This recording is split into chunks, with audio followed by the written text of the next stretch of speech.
Welcome to the Unforeseen Journey podcast with myself, Glenn Oliver. This show is all about providing real-world help and guidance for men embarking on what I would describe as the unforeseen journey, whether that is through separation, divorce, change of career, burnout, overwhelm, or any other event that just leaves you thinking, well, I didn't expect to be here and what do I do now? In the show, we will cover my life lessons and lessons as a coach and help you regain purpose in your life, take care of your body and your mind so you look, feel and perform at your best in every aspect of your life.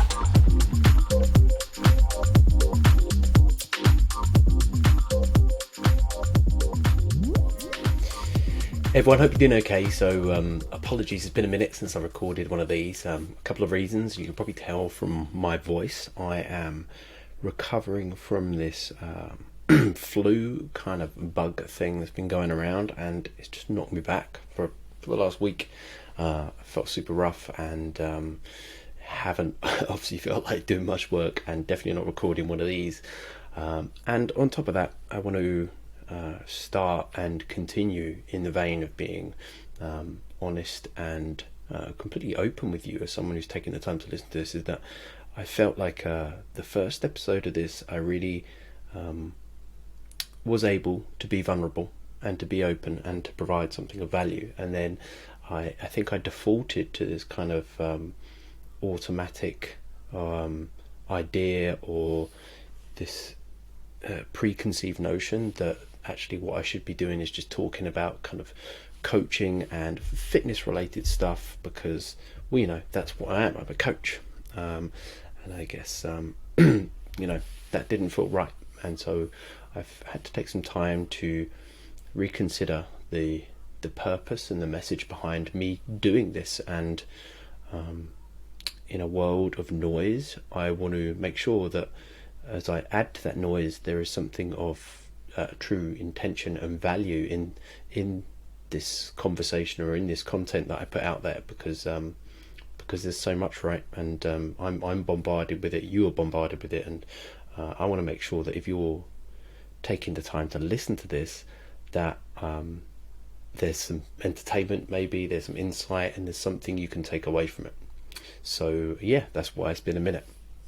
And I think moving forward, I want to make sure that when I record these, there is something I feel like needs to be said, not just because it's another week I need to record another podcast. So I would rather provide quality over just quantity, because I think, again, that's something I see and really gets under my skin of the problems in especially social media these days, is that there's this constant push to, like, you got to post every day, twice a day, etc., and people are just putting out a load of shit. They're copying what other people are doing, they're being completely unoriginal, and they're just not adding value. And I think that's a shame, because these platforms afford us the opportunity to show up, to connect and provide something of value, but instead we just talk about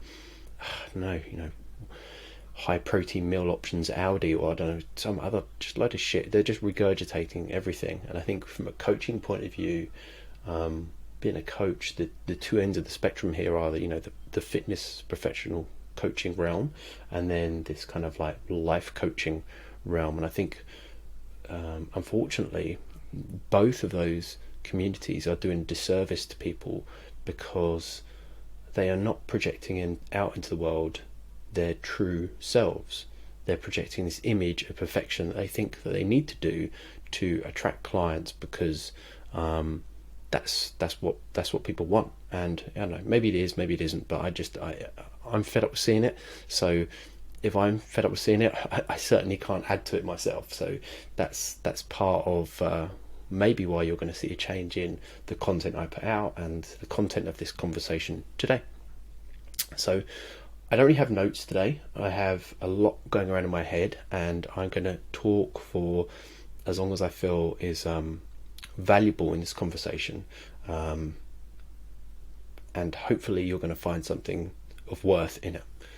And really what I want to talk about today, and the clues in the title, the elephant in the room, my life probably for the last couple of years, is the midlife crisis. And it's something that I'm realizing that I've been through. That's something that I've endured, and it's something that I'm still coming out the other side of. And I guess my reluctance to talk about this was to do with a few reasons. First of all, I don't think I'm far enough away from it to provide this beautiful packaged story of the hero's journey. If you're familiar with this idea, every story pretty much follows the hero's journey. It's, a hero endures something, they overcome a challenge, and then they come out the other side, and life is all good and rosy. And whilst I want to say, and which I'll talk about at the end of this, life is better for me, I am still processing a lot of the stuff I've been through, and I think it's important for me now to kind of go, well, look, this is going to take a while, but there's no reason you can't start talking about this, because I'm sure and I know there are other men, other people going through this who would probably take some solace, some consolation from knowing that they're not alone.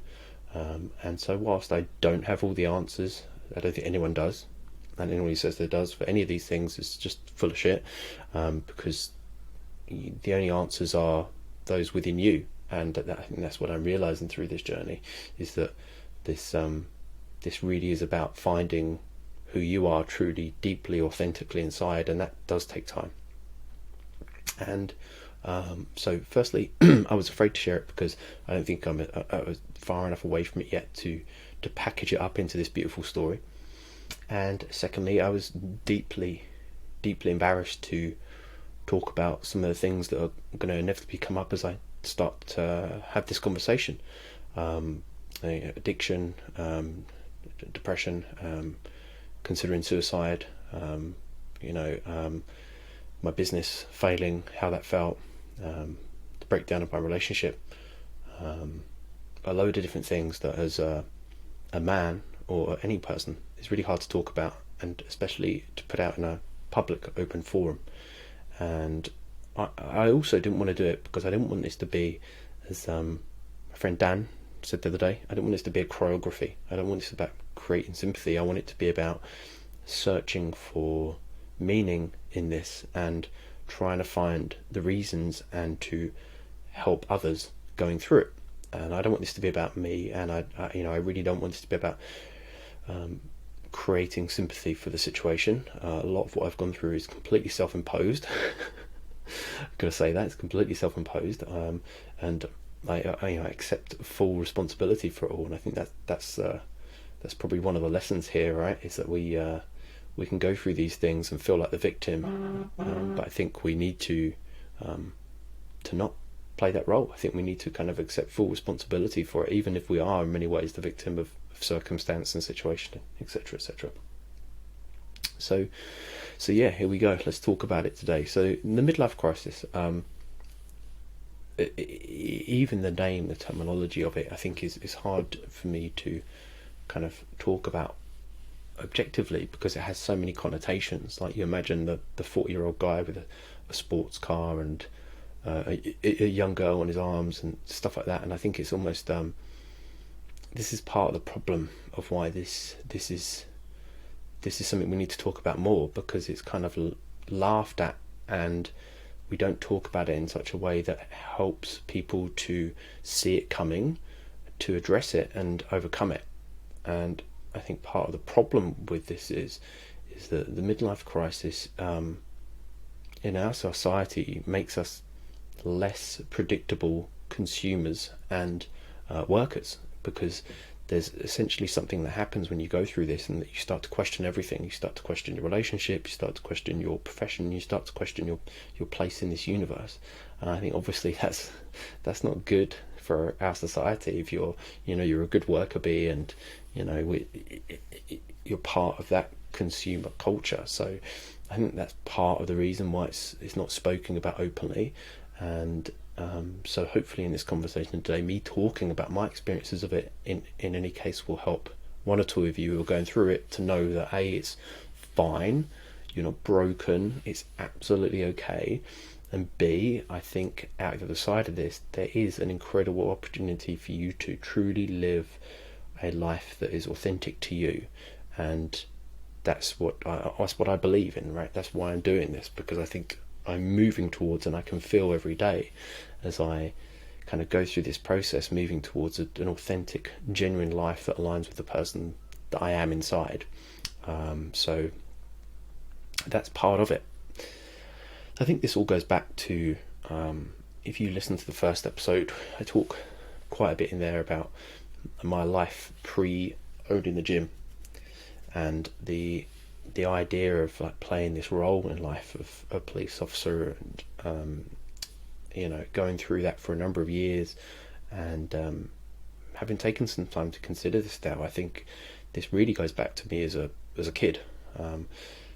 You might know me now, you might look at me and think, well, he's like, he was like someone who fitted in, but I was not the kid who fitted in at school. I was always kind of a bit awkward. I was this weird kind of, because I liked sport and played sport, but kind of didn't fit in with that vibe.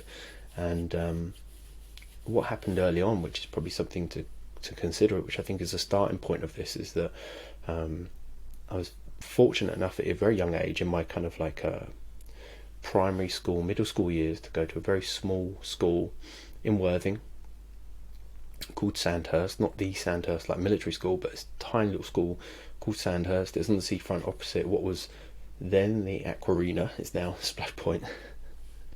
And loved it. And it was like a tiny little school. I was in classes of like 8 to 10 people, and make no bones about it, I did well. I excelled in that environment, and I was a big fish in a very small pond. But suddenly one summer we had to change school for a number of reasons, but at the time they weren't that clear to me. I didn't really know what was going on, and all of a sudden I was taken from this environment which I felt very confident in, and put into a normal school, a normal public education school in Lancing. And so I went from being in classes of like 8 to 10 to classes of 30 to 40. And what I realised is that I was now a very small fish in a very big pond, and I stood out because I spoke very differently. I was very, very, very well spoken, and I've obviously lost a lot of that over the years as I've been in the police, had a lot of time in London. I've tried to pull it back from the London days though, of having a real potty mouth, but I stood out, and I didn't fit in, and I felt that. And I think that was something that carried through into my teenage years, is that I always felt very much on the outside, and I was always trying to find home, trying to find my people, my tribe, and I really felt like I needed to have that, rather than being a autonomous individual. I think we all inevitably look for belonging, don't we? But I think for me as a young kid, I really, really struggled with that, and that is something that has carried on through life, in that I've constantly tried to find my tribe, and tried to fit in, and whether that is through my profession, whether it's through personal relationships or friendships, I've always tried to morph into what I believed everyone expected of me in that role. I've done it repeatedly in intimate relationships, and one of my biggest mistakes is not realizing that is you don't want to turn up at the first date, hang out all your dirty laundry, but equally you want to be you, right? And I never did that. I was always going, well, this person seems nice, what do they want in someone? Okay, well, that's who I'll be.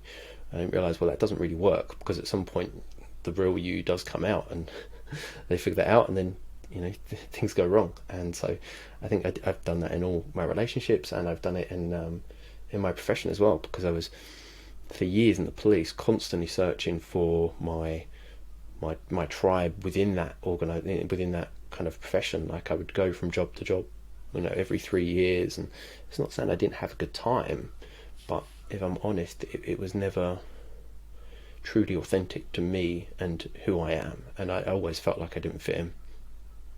And even now, like going to coaching, I want to be completely transparent with you. Like, I got into coaching CrossFit, and I felt like, yeah, that's good.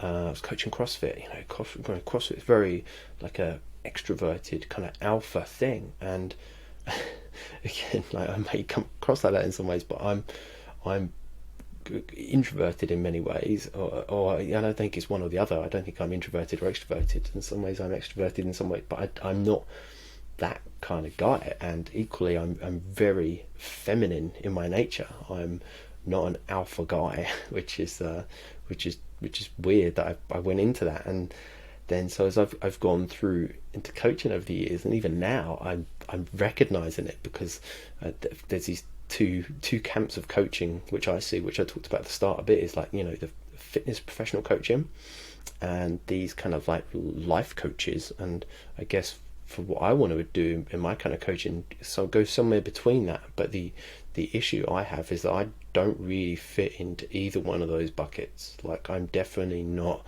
a chicken and rice eating bodybuilder, and I'm definitely not one of these, I don't know, like the life coaches who just spout stuff that doesn't actually connect with people. Like, I have a real deep I know, not loathing, but I have a real problem with that kind of side of coaching. I think it's it preys upon people's weaknesses in so many awful ways that it's not good. It's not good, and that's maybe something to talk about on another occasion. But the point I'm getting at here through this is that I lived my life trying to fit in, and basically built a life that that wasn't mine. And I guess at some point that had to give. And I guess this is where the midlife crisis came in for me. And I reckon it probably happens to a lot of people, because we're told that we should fit in, we're told that we should follow this specific path, we're told that we should do this, we should do that, and if you do these things you will be happy. And well, I certainly wasn't, and I would just hazard a guess that the reason that this happens for a lot of people, especially men, is that they get there and that they're not happy too, and so they kind of go, oh, what do I do here? And I guess when you get to that point, you've got two choices, haven't you? You can either kind of bury your head in the sand, go, right, this is it now, I'm all in, I'm more than halfway through, let's just crack on. Or they go, okay, I'm gonna actually make a decision here. And it's funny how those people who are the ones who make that decision, who want to do something different, are kind of almost frowned upon in our society these days. And I think that's part of it. And then that's part of the big problem of why men struggle when you get to my age mentally, is because we don't nurture the idea that you can change and you should change. And in fact, that's an amazing thing, that you have the opportunity to constantly change throughout life and follow your dreams. And you shouldn't just be stuck in this box your whole life. It's not the way we should live. But society kind of frowns upon us for that, because we're told to kind of just crack on. This is just the way it's supposed to be. But it's not the way it's supposed to be. And maybe the lesson here from this is me saying that it's not the way it's supposed to be. And I guess my concern about not having an end to the story is that there is no end to the story. Like, we should be in a constant change of flux, because change really is the only constant in the universe. Nothing stays as it is. And I think to cling to the idea that it should stay as it is the problem. So if you're hearing this and you're going through it and you're feeling like, wow, should I feel like this? Well, yeah, you should, and that's absolutely fine. And I think what you've got to figure out is like, what's next for you. And those decisions might not be easy decisions, but just because they're not easy doesn't mean they're not the right ones. So yeah, let's have a drink of water.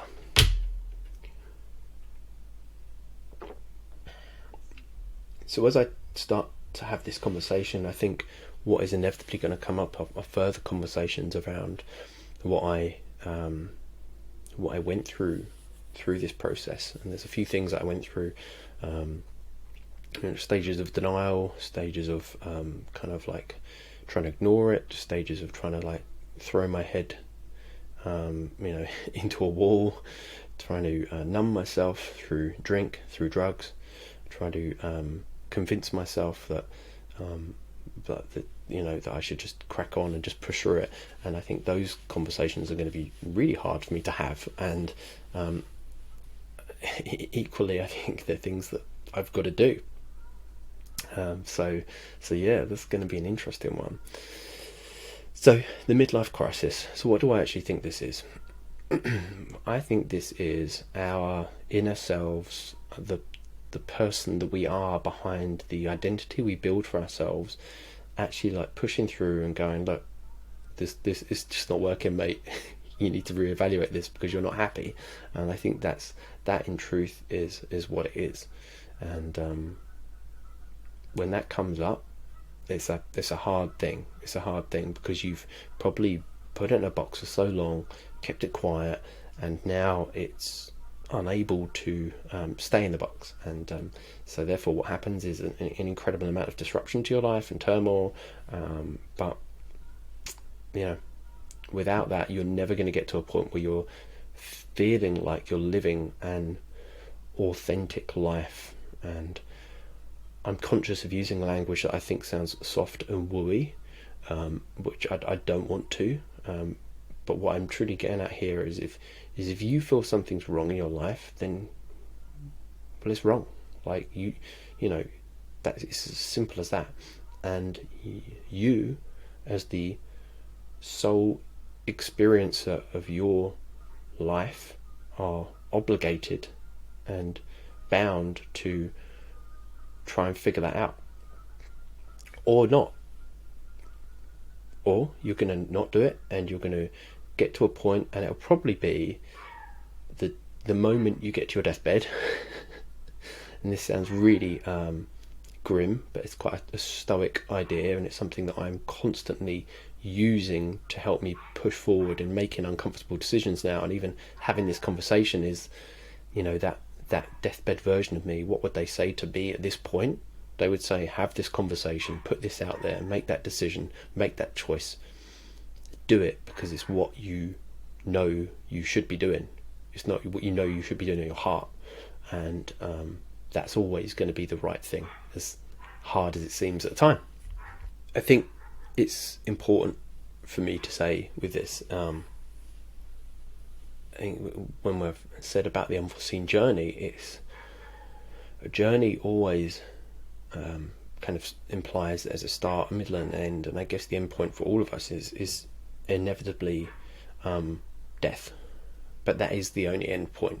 If you're going through life expecting to reach this utopian point where everything is completely sorted for you, I don't think it ever will be. I don't think there's always going to be problems to solve. You're always going to be facing stuff to deal with, and that is just part of the course. So, ironically, as I look at how long I've been talking for, we're at 23 minutes, which is kind of weird because that's my kind of lucky number. I think maybe from when I was a kid growing up, Michael Jordan and stuff like that. And so yeah, it's weird how that always comes up. So I think maybe this is a fitting time for me to finish this one today, and to just leave you on these kind of 3 points which I've written out here. So I don't believe we're meant to remain stagnant in life. I believe we're meant to be constantly changing, evolving and growing, and you should feel empowered in that because it is giving you the ability to reinvent yourself, find what matters for you now, and to not stay still. We're never meant to stay still. Secondly, I want to tell you that we are not meant to give our lives for our jobs. We're not. And if you believe that, you're telling yourself a lie. And I did this, and I think if you saw a post I put up yesterday about spending time with my daughter Addie, I think what I realised is that for the last couple of years, I convinced myself as part of this process that I lost myself in believing that you should give yourself to your job, especially if it's your own business. You've got to grind, hustle away. You've got to work, 12 hours a day, 7 days a week, stressed out, and that's what you're supposed to do. But you're not. I don't believe you are. I think all of us truly have a calling, a meaning. I don't know what you want to call it, a craft, a profession, something that we know would light us up inside, and we just struggle to figure out how we can make that work in terms of being compensated for it. For me, 100% is coaching. I know it because it's just I'm going through this process now of walking away from the gym and the business, and I've definitely been tempted to completely jack in the idea of coaching and just go and get a regular job, because I know it would be way easier mentally. It would probably pay more initially, but I've got to be authentic to myself. I know, I know within me it's what I'm meant to do, because it just pulls me towards it. I don't think I've got a choice, and I think because I'm so passionate about it, and I'm so passionate about the fact that I think there's so much shit coaching out there that doesn't really help people, it's even more important for me to do it. And thirdly, this is the big one, and the one to finish on, and I've talked about it a bit here today, is just realise and appreciate that the way we are taught to live and grow up and conform and to exist in this society is not conducive to your own individual growth and development. We are conditioned to consume, we're conditioned to produce, we're conditioned to settle, and quite simply, that is how it is. And anyone who says that isn't the case is just in denial about it.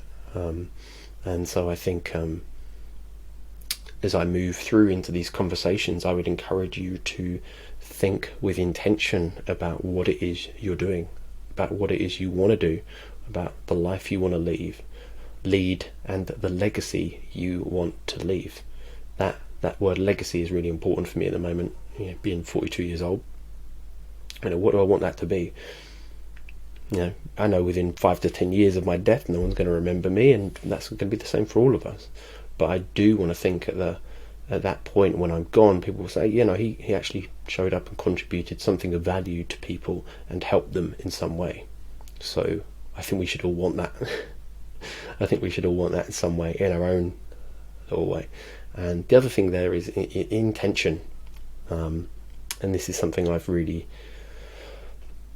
gone down a rabbit hole on, in coaching, in everything I do, in exercise, in even reading now. I was reading just to consume. I think reading became my latest addiction. I can see that. I was reading a book every 2 to 3 days, but I was just consuming it. I wasn't actually acting upon the information. So now, I am reading with true intention. I'm slowing down, I'm writing notes around every book, and I think it's just creating intention in your life. And why would you want to do that? Well, if you live a life of intention, you're going to live a life that is inherently fulfilled. It doesn't mean there's not going to be challenges. There will always be challenges, there will always be hardship, there will always be stress and pain in your life. It's a grim thing to finish on, but it doesn't mean there can't be fulfillment. And I think fulfillment comes from living with intention. So there we go. So I hope that helps today. If you've taken the time to listen to this, I appreciate it. You have no idea how nervous I was before having this conversation and putting this out into the world. So much so that I've had to record it on a Sunday morning whilst I felt like I had the guts to do it, because I think by Monday I probably wouldn't, and I'd shied away and started talking about exercise or something, which is, something I'm really passionate about, but probably something that isn't going to add any value to the world at the moment because everyone's talking about it. So yeah, thank you for taking the time to listen. Thank you for being someone who it's just part of the journey, and I'm excited to continue this now I've kind of put this out there. I think I'm obligated to keep telling the story, right? I've got to tell you where this goes, whether that is me jacking coaching in and working at Tesco's and having a simple life, or it leads somewhere else. I don't know. I'm not attached to any outcome at the moment. I'm just enjoying the process of the journey, I guess. It sounds pretty cliche, but it's true. Anyway, take care. Bye bye.